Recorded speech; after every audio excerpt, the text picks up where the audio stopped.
Thursday, guys. Happy Fucking Thursday. A, man. I was so worried. It's a shit day when I come in with my scrub still on. Yeah. And then Emily out of the bat has me laughing. So I know this is going to be a good time, man. She's and like, she hit like 5 topics where I'm like, yeah, that sounds awesome. She's like, do you want to talk about this crazy thing or this other crazy thing? We're like, can you stop talking for 3 seconds so we can hit go? We gotta hit. Yeah. Emily Atlantis Wolf, how are you? I'm doing great. I'm here. It's the Chinese New Year. It's the new moon, the year of the fire horse. Like, let's bring it. I'm ready. I'm totally ready.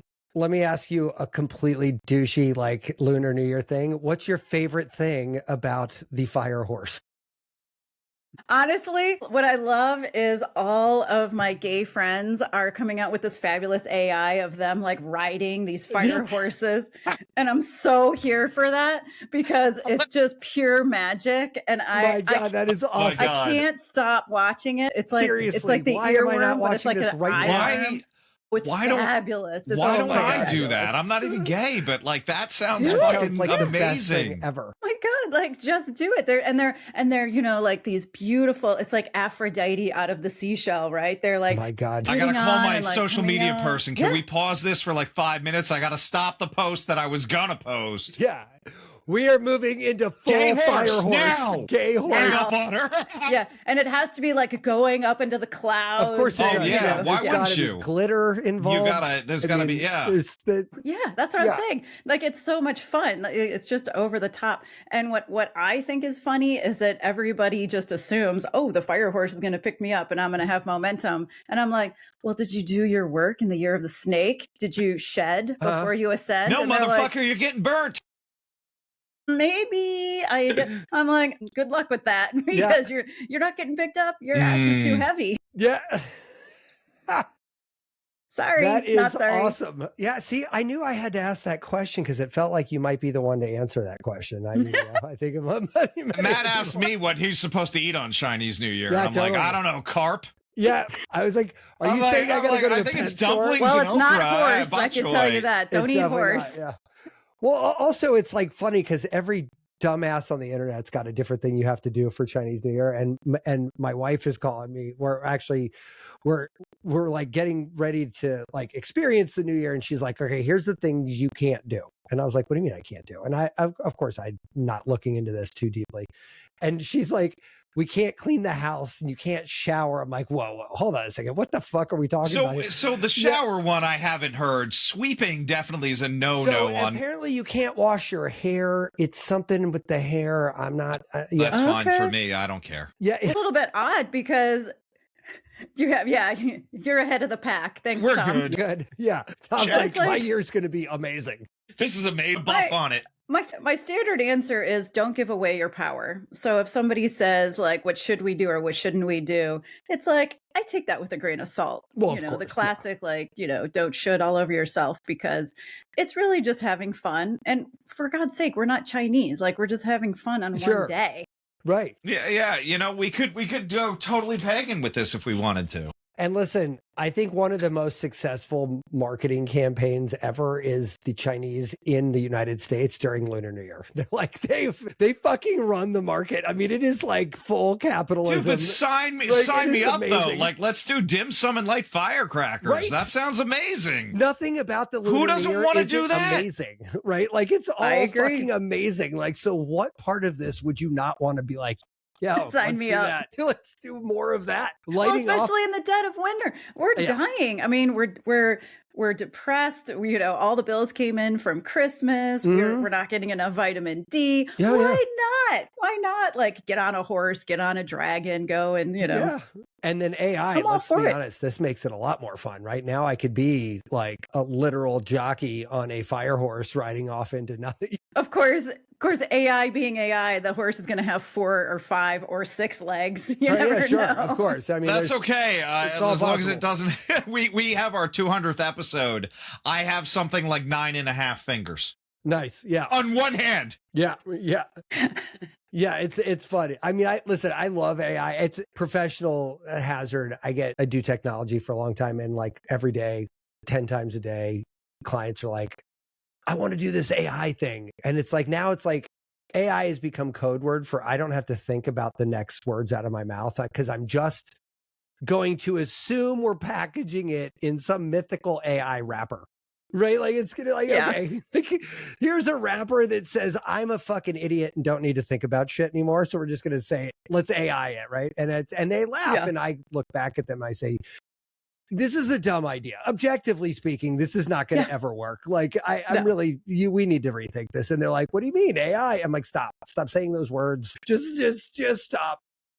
You're hurting yourself. You're only hurting yourself at that point. Which it's is okay funny to think. It's funny that like this actually might be a great bridge into you, because like I feel like one of the reasons why this shit is so over the moon compelling for me these days is because it's almost a logical pendulum swing from this over-indexed AI the fuck out of everything world that everyone wants so desperately to be a part of. And well, some people do and some people don't. Let's be fair. I mean, my kids are in their early 20s, and for them, it's like they're allergic to AI. They hate it. Really? Interesting. Why is that? What's They're friends with a lot of artists. They see it as a way to steal art, skimming art and making garbage art instead of something that is not made with hands, not made with a brain, something like that. And they see it as just sort of this mushing together of a lot of stuff. So nothing excellent, nothing ugly, everything just sort of in this blob amorphous in the middle. And they don't want to be marketed to. And they see it as just that marketing blanket marketing where it's like so obvious that was AI. I would push back in music. I think electronic music was thought to be that, right? And to some extent there's a lot of like synth bullshit, but like I think people like Trent Reznor and people that kind of actually created something with it. I think if you look at it more of as the paintbrush rather than just how much bullshit can we kick out to have people consume, I think there are people doing some pretty cool stuff with it. But if you have a band like New Order, they're putting out their own music. They didn't sample anything. They came out with their own music. But then people are going to go and say, okay, give me a song that sounds like New Order. Totally, yeah. And that's look, I gotta say, on YouTube, I have a relaxing music channel that is like, they're like, this is going to be calm, just like Pink Floyd. Right. And every like 3 hour, video is like, it's got a different take on a Pink Floyd album cover. Right. And you put it on and you're like, yeah, that does sound like Saucer Full of Secrets. Yeah. And on one hand, I'm like, is it just rehashed bullshit or is it kind of a cool thing and I'm listening to it? Well, you make a good point, though, because it's the ones that are the 3 hours and they're basically you're looping at a very low vibration. Right. So it's essentially lulling you into sleep the way that TV does. And so you also want to be careful because then it creates a situation where you can't meditate. So you can get into the low waves, but you can't get into theta waves. You can't get into a deep journey. You can only get put to sleep like, or worse a baby that you're giving. Emily, you're just making me like you more because like Matt and I literally within arm's reach probably have about 6 different meditation devices that fuck with our brain waves. I've been meditating since 94. So you're speaking my language right now. I was talking to my son and I said, can I show you, I don't put anything on my kids. I'm always thinking like, when you want me, I'll be here. And he was just in a really tough spot with his college and the amount of homework he had. I said, I'll teach you the simplest meditation. Went to the room, turned off all the lights, put on a candle, put on actual waves, like ocean waves. Right? Ocean waves, yeah. And I made sure to leave the mushrooms in the top drawer. This was just, strictly breath work. And I said, I want you to watch the candle, listen to your breath and see what happens. And we're going to do this for 5 minutes. And he said it brought him focus. He felt like he could focus. And it's different than when you go on YouTube or you go on your Instagram or something like that, because it's different waves. Your brain is patterning to flame, and flame is safety, community, and assurance. This is life. They used to take, believe it or not, these old mushrooms, the ones that feel like stones, and they would put the embers of the fire in the mushroom with the cap. and carry it when the Native Americans were migrating to keep fire, because fire meant life. Fire meant we're going to be safe. We're going to make it together. They weren't making fires out of nothing every single time. They were carrying it with them. They carried that medicine, and that meditation, that concept is inside our DNA.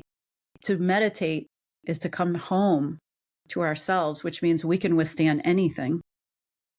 That's an interesting take, because I think that really is talking about what I was kind of edging towards is like, if you live in a world of over-index, whatever that means, technology, capitalism, whatever you're over-indexing on, right? When you burn out on that, that intuition that you were saying, right? Like that ESP, if you will, over what is missing starts to become more of a DNA priority, at least for me personally, right? Like I've noticed this in the last couple of years. My sort of commercial requirements have started to rise up as I get more involved in bigger companies, right? Like, so, but to counterbalance that and to remain productive in that ecosystem, I have to have an equal balance on the other side. Yes. And as I go further in one side, I have to go further in the other to maintain that balance. And so now, like Tom said, we are very aggressive. I have a shirt that I want to make called "I Take My Frequencies Pretty Seriously." I really, really, really am a huge student of frequency therapy, photobiomodulation, like meditation, like a lot of these things, because I'm like, dude, this shit moves the needle fast. Real fast. And if you are really trying to like push the envelope in one side, I think there's almost no choice but to go the other way. And if you don't have a podcast on health like we do, and get to talk to people like you all the time, then you got to go after it yourself. Like, and I feel like that's an awakening we're kind of a part of. Maybe. Well, and I also think, but people who, I can tell you right now, the people who need it, if you wonder, do I need that? Do I need to self-regulate? Do I need to find meditation? Do I need to find a biorhythm? The easiest question to ask is write down 5 things that make you happy. If you need 5. If you can't do that, that means that you are living in only distraction, because that's the first thing I give my students when people come to me and they say, I need help, I don't know where to start. I'm like, okay, write down 5 things that make you happy. Inevitably, it's like my husband, some random actor, somebody wrote down this like Christian actor. I just wanted to throw up. Frank Grillo. Christian actor? Frank Grillo, I think it was. Somehow that's worse. I'm not sure why. Why does that piss me off now? I'm like, that's like worse. And it was like nothing. It was nothing about her. And that's why I work with women, because it was nothing about her whatsoever. It was like, here's this person outside of me. Here's this other person outside of me. I'm like, that's conditional. That means that you're taking your happiness and saying, if they're happy, I'm happy. That's crap. Do you think men would do that as well? Or do I'm you not think a man. this is I have no idea. That is the most honest and I think the correctest answer I've ever heard. If correctness is now a word. I mean, listen, you're not a man. We could agree on that. But like, if you had to hazard a guess, is this a gender-based problem? Definitely, because women are conditioned to care and nurture and be other, to be taking care of other. And therefore, they don't prioritize themselves. So right around 36, hormones start to shift. They hit at 40, and suddenly women start asking that question. What can I do to be happy? I'm not happy. I had kids. I got married. I had a job. I did white picket fence. I did PTO. I did the things. And now that those are over, I don't have value in the society anymore. I'm not walking the kids to school. I'm not here to make dinner for my husband when he comes home because, maybe it's just the 2 of us. Maybe we go out, maybe whatever. But I can tell you right now, the people who distract themselves away from their own shit are the ones that break down the hardest. This woman, she gained 80 pounds in the last year. She's literally having a breakdown. She's having trouble communicating with her dad, who's always been overbearing, and now it suddenly feels worse. Like, there was a multitude of things. And it took her 3 days to answer that question, by the way. Wow. I said, okay, now go back and make it about you. Make it about you. Make it about you. And what did she do? She ended up getting pneumonia in those 3 days. She got so stressed out that she got the cold that her son brought home, and it got worse. And then she got pneumonia, and we were supposed to get together. She put it off twice. in 2 weeks. And if you don't think those things are connected, then you know nothing about health. No, well, you know, it's funny because lung in Chinese medicine is grief, sadness. It is grief, and it can be related to a male figure. It could mostly be dad, yeah. And that's why, and the lung meridian, if you remember Fonzie from Happy Days, right? If you do thumbs up and then you put your thumbs on your shoulders, that's L1. That's the first point of the lung meridian. And it traces all the way down your arm and all the way off of your thumb. So if you're sad, you can actually give yourself energy by adding energy to that lung meridian. And if you're having, for example, a coughing fit, if you have COPD, if you have asthma, if you have something, you can remove energy off of your lung meridians to calm down your breathing system. Interesting.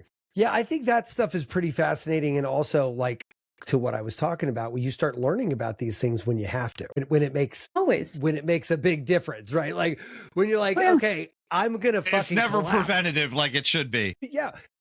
I mean, you know, but Tom, that's not true now, but it's only not true because you and I have been doing interviews for years now. Well, yeah, but you know, look, now I know there's practice, always been these outliers, right? And especially when it's coming from another culture, I think what, you know, like I talk about this about, like, you know, when we do moxa in the clinic and somebody's like, well, where'd you get that? And I'm like, well, yeah, we're using it clinically here, but you get it at the fucking grocery store in Asia. Right. You know, it's like, you guys are blown away by this. This is like the basic. Right. This is right next to the bread. This is not the fancy one. And let me tell you, I could have bought 20 of these in China for this price. Right. Yes. Agreed. No tariffs. No, but that's why, like, my friend is a forager. She is a licensed forager, and so I learned how to make what the mushroom fuck does tinctures. that mean? A license? Who's licensing foraging? Like, what is the rule? Foraging the unit. state of Connecticut. Really? What's the rule? That What's sounds the bar like the most gotta... Connecticut regulation that I could think of. Right. Yep. What the fuck kind of certification is it? It's all coming together now. I'll bring her on so you can see her. Yeah, we need to talk to a licensed forager. We definitely love to talk to a licensed we forager. need that. And look, Connecticut's not that far away. I went to school in Hartford. I literally we was might in actually have to go up there and forage with her. That's what she does. Is she takes you into your backyard and proves that everything that is going on with your body that needs help is probably in your backyard. I got a lot of dog poop and mud. So she taught me how to make mushroom tinctures.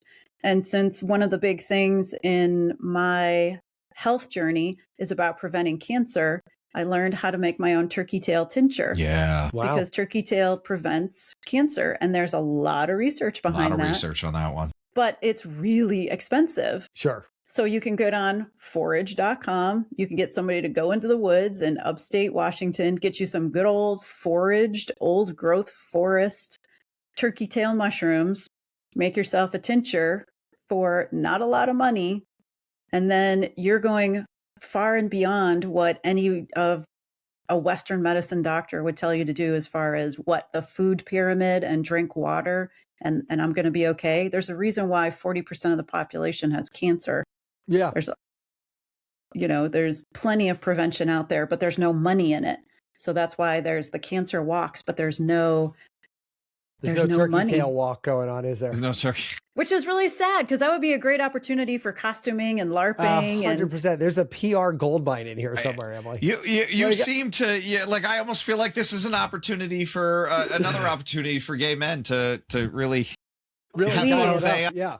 Please, gentlemen, please say yes. I mean, seriously, that is crazy. I mean, could you imagine? I could see the T-shirts now. I mean, Jesus Christ, the story writes itself. Like, I mean, it does. Like, you're like, come on. Yeah, I mean, but like, we've had this conversation a million times. Like, a lot of the best shit in the world for you is free. So, like, who's going to market that? Like, like it makes no sense. Oh, it's everywhere. I mean, it's naturaceuticals. It's, nature is the medicine. Everything comes from nature, and all you need to do is just get online or get with somebody who knows what they're doing and make your own medicine. I mean, you have to do muscle testing. I always believe, like, figure out your own puzzle. Sure, there's something that your body wants. What does your body want? And what doesn't it want? right? You get older, doesn't want gluten, wants more vegetables. What? It doesn't matter. Just figure it out, for God's sake. Like, you're a puzzle. Right. I could tell you I lost 85 pounds after my son was born, just from being an investigating person saying, what does my body want? What does my body not want? I take women through meditations where we literally meditate and walk through a grocery store. And they're not allowed to put in anything. They have to ask their body, what does your body want to eat for breakfast? What does your body want to eat for dinner? What does your body want to eat for snacks? It's not Cheetos. It's probably not Cheetos. The answer is almost always not Cheetos. I'm getting Cool Ranch Doritos. I'm going to be honest. Yeah. I mean, we live on Earth. It's free will university. So yeah. You know, it's definitely free will. But this is how I help women take back control, because they feel like they don't have control. So it's like, all right, well, if you had an infinite number of possibilities, what would you eat? And when would you eat it? You know, how much would you sleep? That's a big thing. It's just a matter of sort of turning people away from the outside world and coming in to say, what does your body want? And treating your body as this sacred vessel that has an opinion, that has all these messages that it's giving to you constantly, instead of being bombarded on the outside with, you should do this and you should do that. That's actually horrible advice for my body, and I'm not going to take it.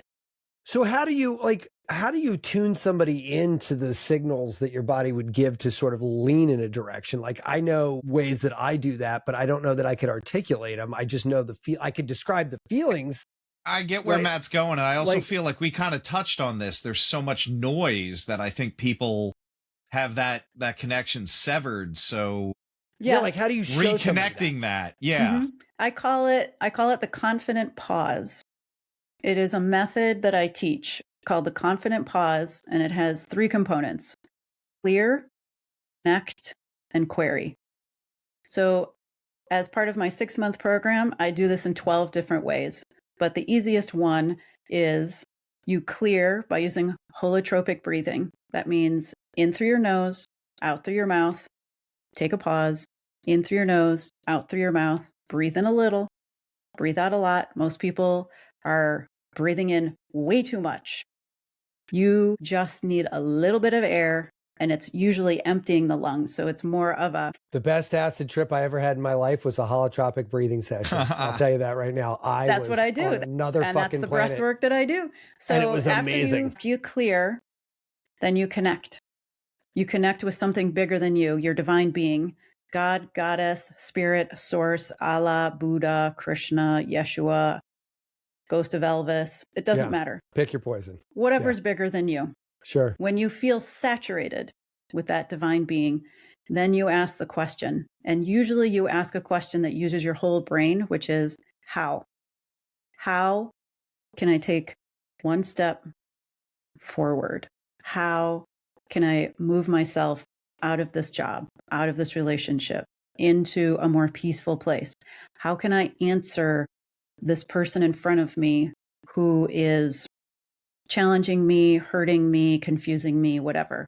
If you say how, you engage every piece of your brain. You've just given your brain the assignment to get one step forward.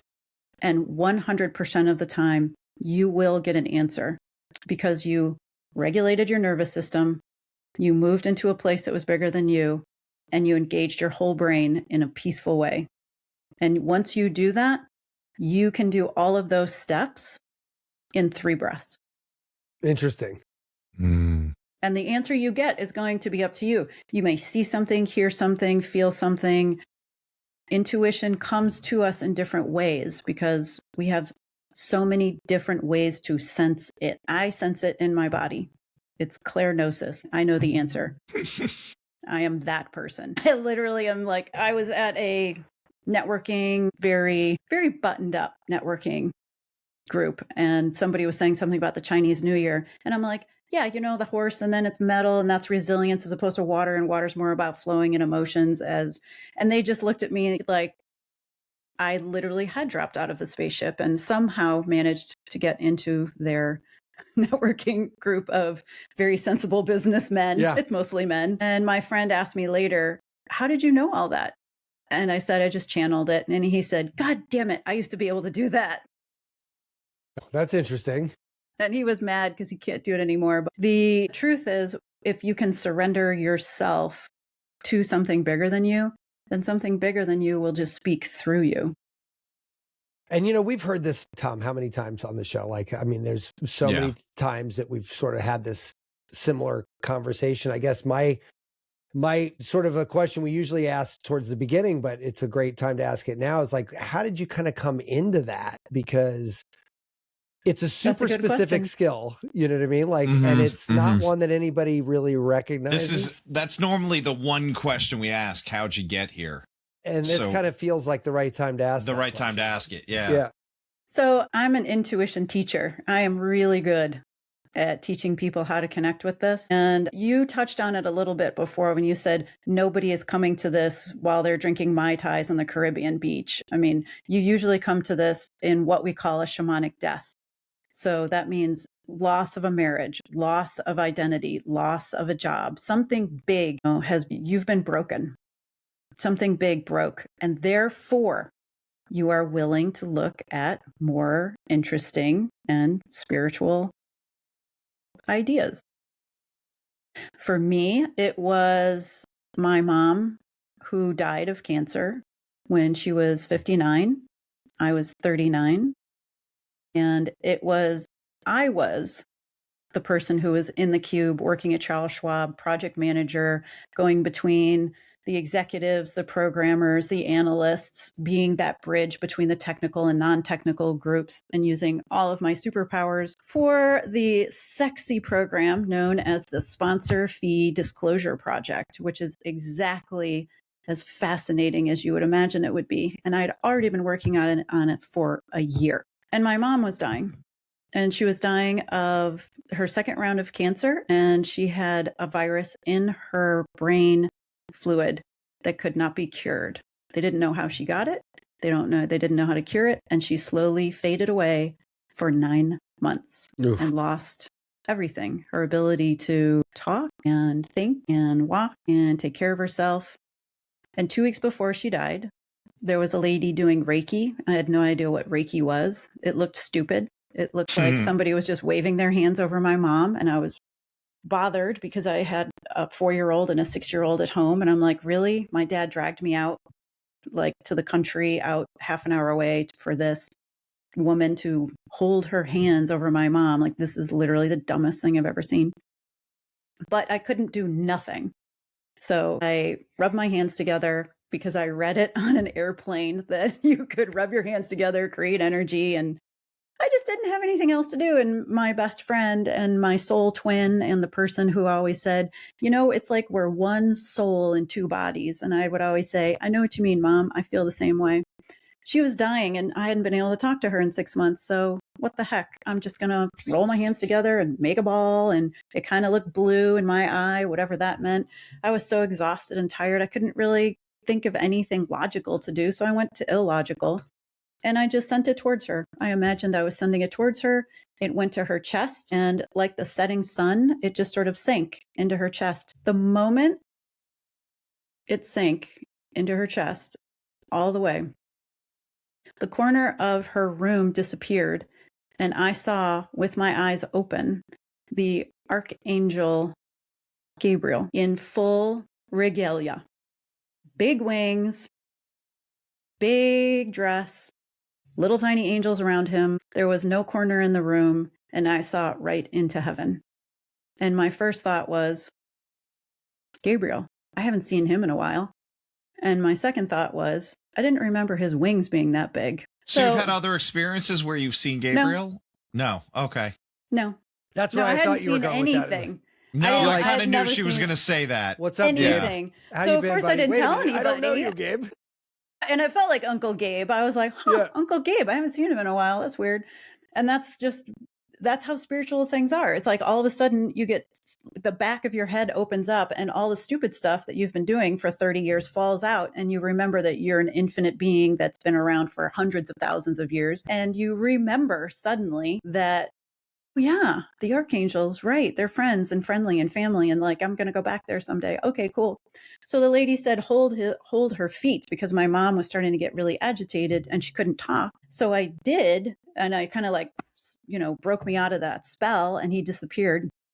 And as I held her hands, her feet, he flew over my head and I couldn't see him, but the hair on the top of my head went forward, and he disappeared, and I never saw him again.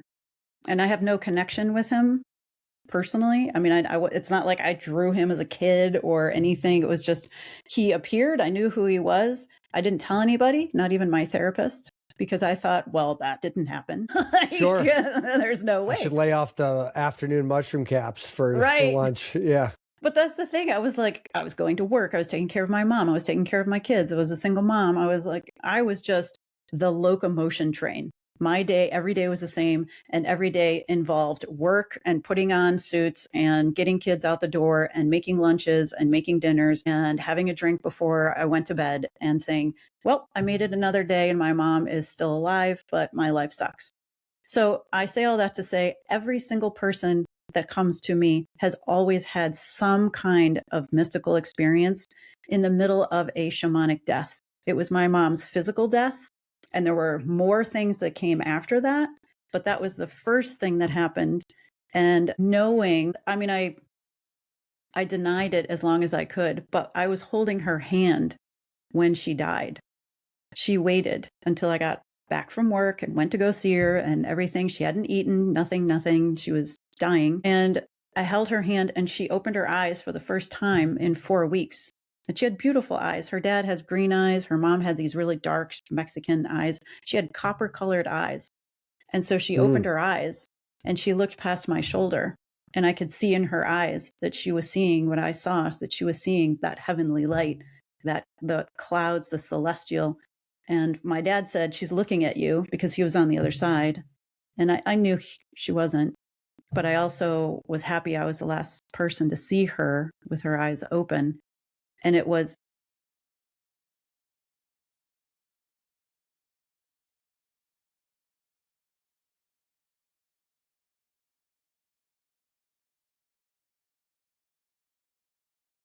wow.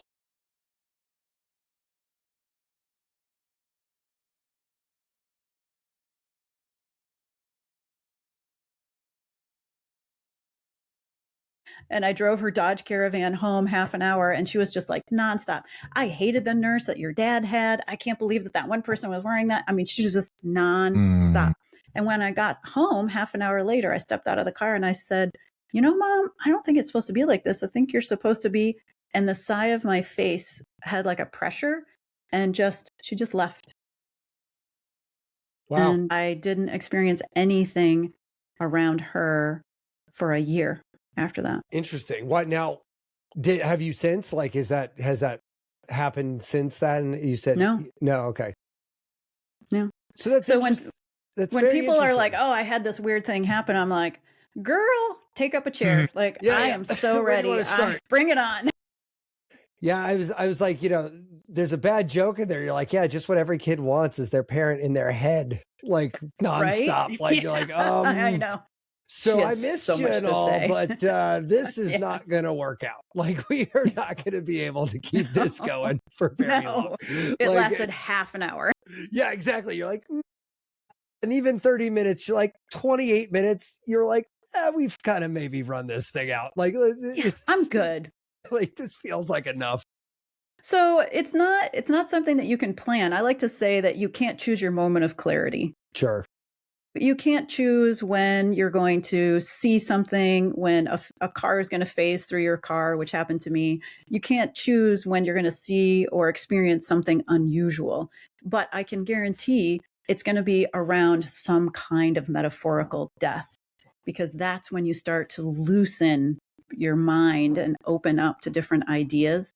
And that's when you realize that there's so many different senses acting through your physical body.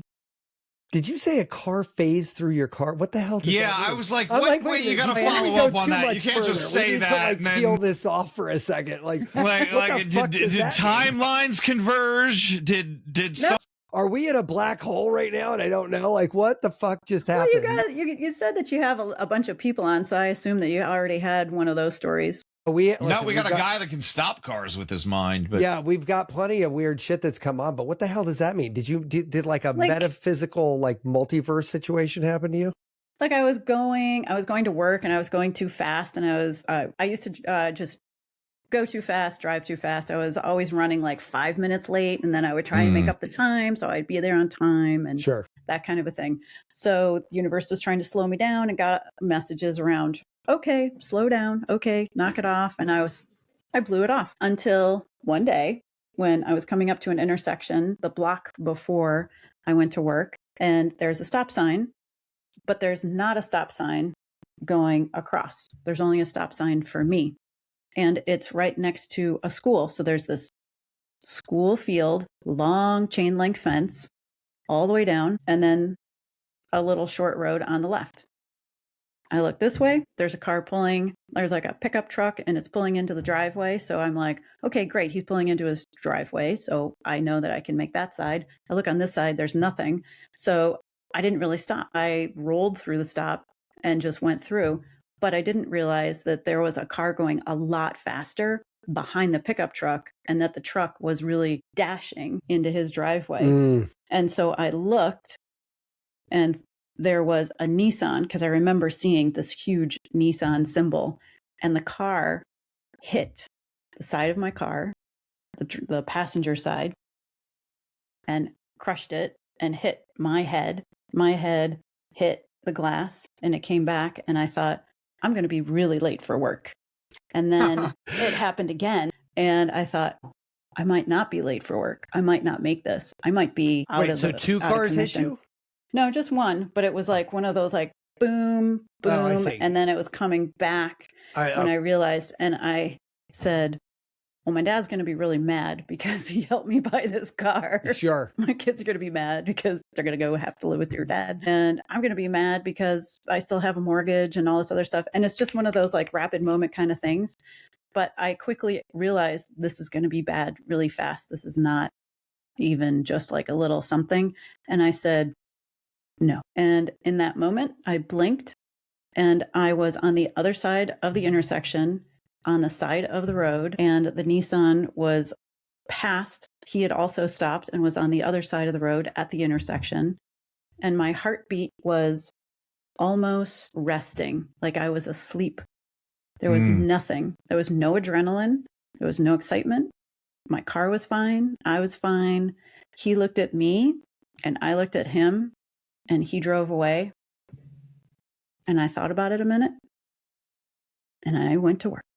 Yeah. Do you think he had a similar experience? I do, because I don't think he would have stopped otherwise. It's because he stopped that I think he thought, and I know 3 other people this has happened to. So I know that it's a thing, but I just didn't anticipate it ever happening to me. But I think it was a schism where it was sort of like, here's your ultimate choice, lady. Like, this is where you're headed. You're an idiot. You need to slow down. You're not listening. This is where you're headed. Okay, this is your path. And it did. It slowed me down. This is a freebie. The next one, we will kill you. Exactly. And you're going to be pissed. Yeah, these searching on the next go around we will here. fucking take a bitch out right now. Let me just tell you right now. We are not fucking around. Listen to me now. And it proves to me, what it proves is there's so many different things that are possible. And there's so many different ways to say, yes, I want to create this. I want to live. I want to be here. I want to, I believe if I wasn't that person who has committed themselves, and I have deeply committed myself to bringing spiritual energy into the world, to making the world a better place, to anchoring, what I call white light, good vibes, good juju energy at this time on the planet. And I've chosen that again and again and again and again.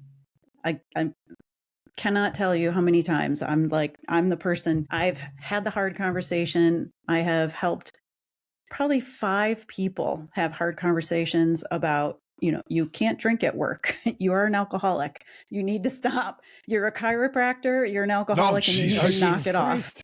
Okay. Like I'm the person who that person goes to the hospital. They don't tell their husband. They say, I'm the doctor, not you. And then they're getting out of the hospital. And I say to the husband, what's the deal? Oh, she's fine. She's coming home. I'm like, she's not fine. She's an alcoholic. No. I said, either you get her into rehab or I'm going to give up my license, my medical massage license, because I'm going to go to the state medical board and testify against her. I'm willing to give up my career in order to save everybody that she's about to work on. Interesting. So because I'm that person, I think that I did kind of get the, sweetie, we're not kidding. Slow the F down. Yeah. But you know what? Like, just touch on that for a second, because I had a moment this morning, completely not a coincidence, that the universe is making this conversation happen right now. But I'm working on a project where there was a moral coin toss, not a legal one, but a moral coin toss around what gates could be put on a thing to make it safe. And the question at hand was, here's a dozen different things, from self-harm talk to sexual predator to political talk to hate speech to all these different things. And it was like, okay, none of these are against the law. But by putting guardrails on this, we're kind of implicitly endorsing a direction. Like, right? Like, it's like, okay, how we answer this question says a lot about us. Now, I didn't vocalize this to the client. Like, but in my mind, this is all that is going through my mind. Like, the only thing. Yeah. And we got to talking about the gates, and they said, how come these ones are grayed out? And it was anything relating to children. It was anything relating to hate, and it was anything relating to self-harm. And they said, well, why are these grayed out? I said, because if you're going to work with me, these are table stakes. Like, these are not question mark topics. I don't care your opinion on these. For me, it's a hard deny. like you don't even have the option in the system to override these things. And they looked at me, and then they saw in my face, like, the fact that I was like, this is not a topic of conversation. Like, we're not, and it's a stupid not point. Negotiable. It's a stupid point, but I think that that's one of those things where you kind of, like, everyone, I think, has that juncture in their life where they're like, I could go left or right here. Like, right, I can, this is a binary decision, but I got to pick a lane. And, like, your choice sort of says a lot, I think, at a cosmic level of who you are. And I do think the universe keeps tally of that kind of stuff, because I really do. I don't know. That sounds well, silly. and I think too, I like to tell people, think of intuition as it's the future you calling you forward. So you are inevitable. Your greatest expression is inevitable. You are inevitably going to be exactly who you're meant to be, but it's much bigger than who you are today. You're absolutely going to have to make those choices again and again until you become the greatest. And I always use that word because everybody has their own interpretation, the greatest expression of who you are. And I think of it as if it was instruments in the orchestra. The greatest viola, cello, violin. You're an instrument of spirituality, and you have greatness inside of you. So if you play small, you will be asked again, do you want to play big? Do you want to play big? Do you want to play big? Say yes, say yes. Yeah, always say yes. The answer is always yes. Always say yes. And I think you're right. I think that you just said yes to a bigger version of you. And the thing is, though, in my business, and I think this is where people get caught up, there's no obligation to have answered in that way, right? It's the right thing to do. I think most people, if given the option, probably would operate the exact same way. I don't think there's anything intrinsically unique about that. But again, it's not a mandate. Like, there's not a user manual that says if you make websites for people and are asked the following questions, here's the right and wrong answers. It's just sort of like okay, but if I let those guardrails go, there's a very valid reason why that client would have probably made more money, right? Like, there's if you took those guardrails off, like, there's a whole different pool that you could fish in that's terrible. Right. Yeah. But you could make a lot of money in that pool, and a lot of people. Is that your goal? No, well, it's not mine at all, for sure. Which is why I answered the way I did, right? Like, it was like, no, listen, we're not working together if this is your objective, because I don't want to make that different. But again, that was my example, but like, I think everybody could probably have this, but I think one of the, where I was going with this was intuition is like, at least in my experience, and I'd love to hear your reflection on this, is a skill that you practice, right? Like it's like a antenna you have to like warm up or dial in or something, right? Like, and I think every time you make a decision like that, or every time you're presented with a decision like that, it's like doing a rep at the gym, right? You're like, okay, I could either tune my dial better. Yeah. Because I have an opportunity to, or I could ignore that and not do that and see what happens. Fuck around and find out, as the kids are saying. Except that you were born with it and you forgot it, and now you're using it again. It's a muscle that we all are born with. We're born with imagination and intuition and motivation. We're born with equal number of faculties as we are our senses. It's just a matter, like you said, it is about the repetition. The same way you learned how to tie your shoes is the same way that you learn how to practice using your intuition. What does my body think? What does my intuition say? What does my heart say? What does my higher power say? What does my greater self say? And you have to keep up that repetition again and again and again. But it's something that we are born with. It's just that we are told, don't listen to it. Don't lean into it. We're taught that the more important thing is knowledge and numbers and math and, you know, using your brain to do things like quick multiplication tables. Intuition is not useless skills I've ever acquired in my entire life. Oh my God. Especially with a phone in your hand now. Yeah, I was so mad when I was a kid. You even use that. I'm like, Alexa, what's 9 times 5? I'm like, how can I do this the laziest way possible? I'm not touching a goddamn device for that level of stupidity. And like in 3rd grade, when I found out there was this thing called a calculator, I was like, that was the biggest eye roll I had as a kid. I'm like, why did they teach me how to do this? I'm just going to use a calculator. But if you do think of it as a muscle, and you think of it as repetition, it's something you go to first. It's that inner compass that's inside of you. There's a moral compass that it's already inside of you. It's like there is no good and bad. There's just sort of decisions and choices. And you just sort of move in what you can live with personally. Because at the end of the day, you judge yourself. And if you have hate, if you have tension, if you have that, you've judged yourself. You know you're a jerk if you're a jerk. Right. You do. Right. At the end of the day, we all know. Yeah. Come on. And we know, you know, so like that's because it's all energy. So you get around somebody and they suddenly can feel a little differently that you're not going to put up with their crap and that you're going to call them out on it. It's like when people say, well, I was just joking. You know, I like to say, maybe you should be funnier. Mm-hmm. So let me ask you something. When people are like dialing this in, like I would imagine that a good amount of the time, strong intuition that's directionally accurate for you could oftentimes fly in the face of what everyone around them is saying to do. Like you Absolutely, 100%. But as you're dialing it in, let me just also add this, make it something easy. Like see if your intuition could help you with an easy yes or no question. Are you getting a yes? You know, test it. Test it with your name. You know, if you do clear connect query, my name is, and you say a positive statement. You just make a simple declarative statement, 5 words or less. And then see, does your body move forward? That's yes. Does your body move away? That's no. Do you get flush and happy? That's yes. Does your body feel heavy and low? That's no. And you play with, you say your name, and then you say, my name is Mickey Mouse. And then, you know, you want to play with your intuition because play, imagination, curiosity, intuition are all intimately connected. And you're moving into that higher vibration. When they say laughter is the best medicine, it's because it's raising your vibration. It's raising you into where you can get to these other faculties. If you can imagine what you want, you are very likely to be able to hold it in your hand. If you can't imagine it, then you don't believe you deserve to have it. And you have to work through why. Who told you you can't have that?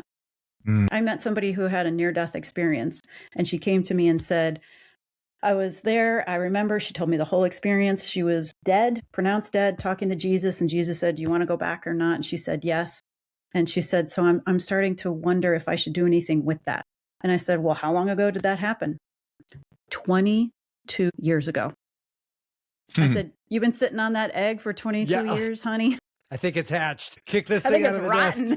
Yeah, right. Yeah, yeah. Oh my God. So there's no.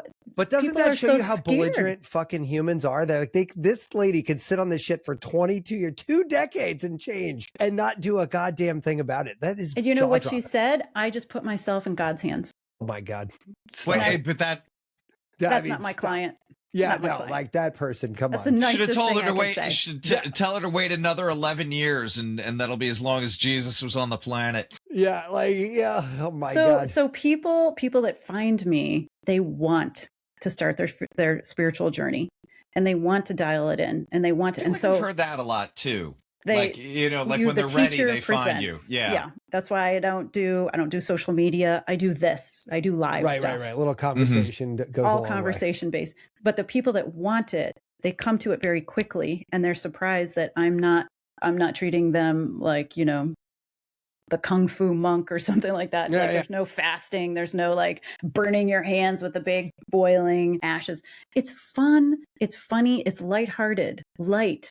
You want to get rid of the heaviness so that you are light in your heart, so that you're filled with light, so that you can move into these higher faculties. It has to do with that curiosity, that trust, and everything else. It is not serious work. The serious work is putting away all of the things they told you were so serious. Right. And then it becomes very easy. You see how she's fucking with you on Moxa over there, Tom? Nothing like boils. No, that's Shaolin, and that's a very specific thing. I'm just fucking with you. No, I like to fuck with Tom and Moxa, like, because he love it. It's like he fucking loves Moxa. I'm like, Jesus Christ. Look, man, I will pull out the book. He's got a kilo of it under his desk right now. Definitely have quite a bit. But the Kung Fu marks, if you see the Buddhists with the that's all Moxa. Yeah. Oh yeah. No. Yeah. Listen, I've seen it and I love it. But people talk about being saved or being, I don't know where to begin. Begin with what made you happy as a kid. How do you create happiness right now for yourself? If you can't remember, think about what made you happy as a kid. Riding a bicycle, making chocolate chip cookies, walking through a creek, getting back to nature, getting dirty, staring at the clouds. It's definitely going to be nature based, and it's definitely going to be something that involves you unplugging from other people's expectations. Right. And you know what? I'm a big woo-woo guy. Trust me, I got a show that talks about this all the time, but I'm also like a show me the fucking proof kind of guy. So like I'm real yin yang in this case. And I will tell you, one of the most intriguing, and goddamn it, I'm killing myself for not remembering the exact numbers, but they did like that test. Have you seen this with the genius level at when you're like 4, 6, 8, and then 10? No. It is like, I wish to God I could tell you. I'm going to have the AI look this up later. But like at like 8 years old, something like 40% of the population could be ranked as genius because their mind is such an expansion. By 10, it's down to like 8. Yeah. It's like this like fucking massive cliff that everybody jumps off of. Yeah. Like, well, because we don't have a choice. We don't have a choice. I mean, at 8, you can't say, I've decided I just want to apprentice with a woodworker. Right. Yeah. Well, you could if this was 1500, but it's not. Right. So like that's off the table. Yeah. So, it's pros and cons. We have antibiotics, but we also don't have apprenticeships. You live past 30, but hey, an 8-year-old doesn't really have a lot of choice. But then you're also diabetic but they're also diabetic, Crohn's disease, IBS. Yeah. You got everything. Yeah. But like, a little of it all. But but what I found most interesting about that was the huge drop off there really ties into like everything all the woo-woo people that have ever been on the show or ever will be on our show talk about is a lot of this is connecting to that piece that you just seem to mystically lose at around 8 years old, right? Like all this shit seems to go out the window right around that, right? So there's 2 things that happen. I mean, that's when they say spiritually, that's when your soul attaches to your body permanently for your life. And it's when inevitably people start asking you, what are you going to do? What are you going to do? What's your job? What are you going to do? And they start to slot you into, are you smart? Are you not smart? Are you going to be a doctor or a lawyer? Or are you going to wear a white button-up shirt or a blue button-up shirt? Are you going to be a mechanic? That's when that stuff starts at 8 or 10. Now, curiously, what does the soul binding, do you think? What do you think that does to your sort of take on things? Like, I would think that would actually liven you up, but. But that's an interesting, I've never heard anyone phrase it like that before. That's an interesting philosophical thing. Like, ooh, what happens then? Because like I could tell you 100% before I was 10, I had an entirely different perception of the universe at large than I do now, even. And that's taking into account this fucking baddie show, right? You know what I mean?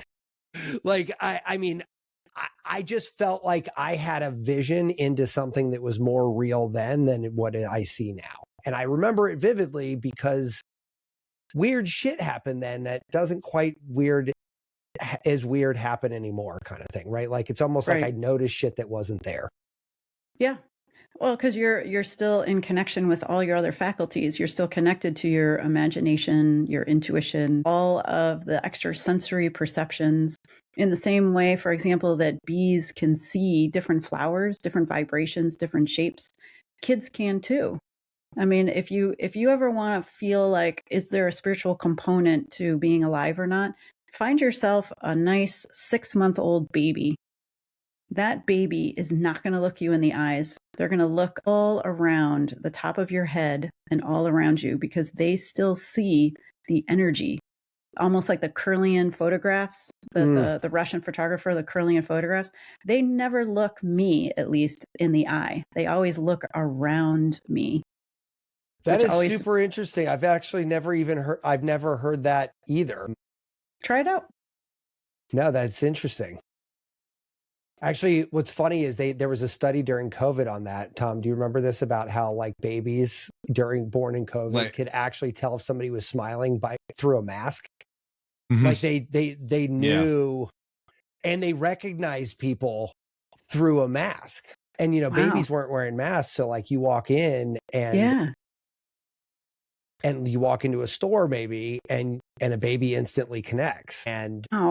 And it was like this really interesting study because it said that like, you know, we as humans, we thought we needed like a full picture to process the information. And I think by and large, we probably more data, more information, right? Like it probably does help. But if you're a baby and you were paying attention because you're not encumbered by a bunch of other shit, like, you know, turns out you could find out just the same, like with very minimal information, just from here to here. Like, that's it. Well, because your life depends on it. I mean, because your life depends on it. Yeah. I mean, and that's a valid, that's like an interesting observation because to your point, that means it's baked in there. Like it comes with the package. It's a standard feature.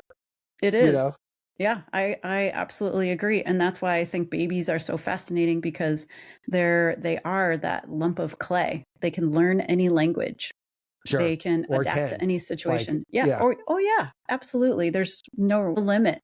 They are open. But ask a 30-year-old to learn conversational Spanish and they're like, I'm lost. I got nothing. I got nothing. But it's funny how that works, isn't it? It's like, I mean, one of my closest friends was born in Norway to a German father and a French mother, I think. She speaks 7 languages. Yeah. Like, you know, and she's like, well, so 5 jealous. Of them I learned by accident, you know, like I got my dad this, my mom this, schools this, that. I lived in this country. And I'm like, my God. Did you say 5 by default? Like, I'm so jealous. Are you fucking kidding me? Like, and then you come to this country and then it's like, nope, it's English or death. Oh, English or you're going to literally be killed. And it's not even good English. My great-grandmother, my great-grandmother emigrated here from Portugal when she was pregnant with my grandmother, as I heard it, like in the, I don't know, 30s maybe. No, it would have been the 20s. And they came here and like literally it was like apple pie, Chevrolet and baseball. Like she stopped speaking Portuguese. They stopped cooking Portuguese food. It was like a hard line in the sand. And I was like, as an adult who likes languages a lot and loves culture, I was like, are you fucking kidding me? I had this at literal arm's I knew my great grandmother till I was 11. Okay. Yeah. I mean, like I knew this woman so like close. As a semi-adult-ish being, like so like I mean this was a not inconsequential fact. I'm like, how fucking dare you? I cannot believe you removed this tapestry from our lives. Yeah, my grandparents were like that. My mom's parents are both in Texas. They were both in Brownsville, Texas. So that's the one right next to Mexico. They were born. Her dad's dad died. And so her mom, the mom took him back to Mexico over the border and was raised by the mom and the 2 aunts. But he, 16 years old, came back over the border, signed up for World War II, lied about his age, went to World War II, was at D-Day, went through, headed for Berlin, got shot, got recovered, never came back, said, nope, I'm going to stay here, marched into Berlin, came back when the war was over to marry my grandmother, moved to Detroit. I mean, the most American guy you could ever imagine, worked at GM. And the one thing he told my mom, don't ever say you're Mexican, ever. Wow. Make sure you say that you're an American because we are American. Oh, and when he died, I found his birth certificate. He was actually born in Mexico, not in the US. She was born in the US. But at the time, you didn't need to be born in the US. You could say, I want to fight. I want to live here. I want to pay taxes. And that was absolutely acceptable. You didn't need. Are you saying there was an immigration route that was much more direct than this current? This is not a political show. Yeah. But there's a reason I'm Thomas and not Gaetano. And it was my great grandmother that said, hey, look, we're passable. Mm-hmm. Yeah. Act whiter. Yeah. Yeah. And I was like mad pretend because like you're from Northern Europe. Yeah. And I could have learned Spanish. I could have been bilingual. And my grandparents, when they would get mad at each other, that's when the Spanish would come out and they would be, talking to each other. Like, wait a minute. What are you fucking saying over there? But otherwise, it was not outside the house. Mm-hmm. Sure. Don't say that outside the house. Don't talk about that. There was just really this fear about, it was both fear and pride. It was like pride. You should be proud to be an American, and we don't talk about anything else. It's just, you are an American. That was drilled into me. And you know what's interesting? I hear all these stories online, and this is kind of a great way to sum this all up, because I know we want to keep your time here, so we got to keep an eye on that. But the ability to do 23andMe and all these like different things that you can do now to like uncover. Yeah. You want to talk about intuition sort of having like a tool now, right? Like when people are like, something feels off here, man. Like, I don't know what it is, but there's something that feels a little sideways. And all of a sudden you like take this thing and all of a sudden you're like, oh, well, that was it. Like I've got 7 sisters in another country and didn't know that. This would be a great place to start our next conversation. Yeah. But it has been proven by biologists that you have cellular tissue from 52 generations back. Interesting. And in the shamanic community, we've always said you carry 52 generations with you. So it's interesting that that's caught up. But where I'm going with this is you can inherit emotions. You can inherit trapped emotions. And one of the things that we do, much like the emotion code, there's a sort of a modified emotion code that I teach people, because some of these things can be causing you to have, for example, a stutter. There was a client I had, 63 years old. He had a stutter, jazz musician, taught music, everything. Turns out that he had this trapped emotion about not talking because they were from Portugal and they were Jewish and they were trying to immigrate. And so it was, don't tell anybody you're Jewish. We just have to get to America where we can be safe. And he's sensitive. He's a musician, so he's very sensitive. So although he's one of very, very 8, sensitive. So I taught him how to release that emotion. We talked about that story. It came through from his ancestors, and at 63 years old, he stopped stuttering and never stuttered again. Wow. And it's funny how some of those things, we can go into our next conversation about this vibrational thing that Tom's doing and I've done, and he's been on the show a bunch of times, but it's like, there's a lot of shit that's programmed into your operating system that just doesn't need to be there. Right. And like, it comes from all different places, but it's interesting how many places it can come from in past lives, as I've now come to understand, is part of that process, right? And like, if you want to know what that is, that program, paradigm, process, whatever it is, all you have to do is say something that you want. Let's say that you say, I want $8 million. And then you immediately say, but I can't have it because, and what comes after that is your program. Is the operating system showing its head. Yeah. Then you know what you have to focus on. That's the terror barrier. You have to look at that, face that, release that, work it out, reason it out. That's the only way, but it's very easy to find those. Interesting. Well, listen, Emily, I could talk to you about this all day. And I know you got to run. So let's get to the commercial part. I feel like she said no social media. I know, she already said nothing, it's going to be a short bunch of links. But I have a website. Yeah, listen, that's how do exactly we send what we people? need. Like, let's say it for the AIs. And we're going to let our AI scrub it. Yeah. How do we find out where to find Emily? So it's very easy. You can find everything that I do, my 6-month program, the Intuition Academy, my women's conference, the Connected Queens conference, my women's retreat, which happens every year in September. And I'm going to start office hours as an intuition teacher. I'm going to be offering office hours on Friday, noon every Friday, and 7 to 8 p.m.